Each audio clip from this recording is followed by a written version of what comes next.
एक समय की बात है, एक छोटे से शहर में एक लड़का रहता था जिसका नाम था आमिर। आमिर एक साधारण परिवार से था, लेकिन उसके माता पिता ने उसे हमेशा अच्छे मूल्यों और इस्लामी शिक्षाओं के साथ पाला था। आमिर को पढ़ाई में बहुत रुचि थी और वह हमेशा अपने स्कूल में अच्छा प्रदर्शन करता था। लेकिन जब वह 10 साल का हुआ तो उसने सुना कि रमजान का महीना आ रहा है। आमिर ने अपने माता पिता से पूछा, पिताजी, रमजान क्या है?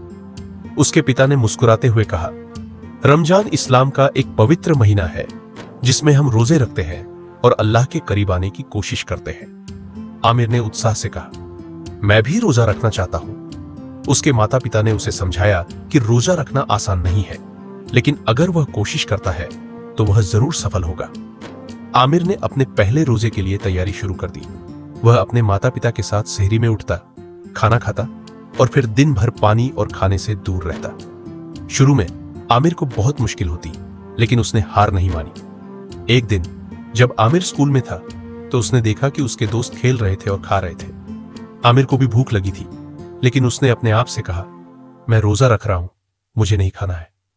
जब आमिर घर आया तो उसकी मां ने उसे एक गिलास पानी दिया। आमिर ने कहा, मां, मैं पानी नहीं पी सकता, मैं रोजा रख रहा हूं। उसकी मां ने मुस्कुराते हुए कहा, बेटा, तुम बहुत अच्छा कर रहे हो। रमजान के आखिरी दिन आमिर ने अपने पिता से कहा, पिताजी, मैं बहुत खुश हूं कि मैंने अपने रोजे पूरे कर लिए। उसके पिता ने उसे गले लगाया और कहा, बेटा, तुमने साबित कर दिया कि तुम बड़े हो गए हो। आमिर ने सीखा कि रमजान सिर्फ रोजा रखने के बारे में नहीं है, बल्कि यह अल्लाह के करीब आने और अपने आप को बेहतर बनाने के बारे में है। उसने तय किया कि वह हमेशा इस्लामी शिक्षाओं के अनुसार जीने की कोशिश करेगा। उस दिन से आमिर और उसके परिवार ने रमजान को और भी अधिक महत्व देना शुरू कर दिया और उनके जीवन में खुशी और शांति आ गई। Please subscribe my official Islamic channel.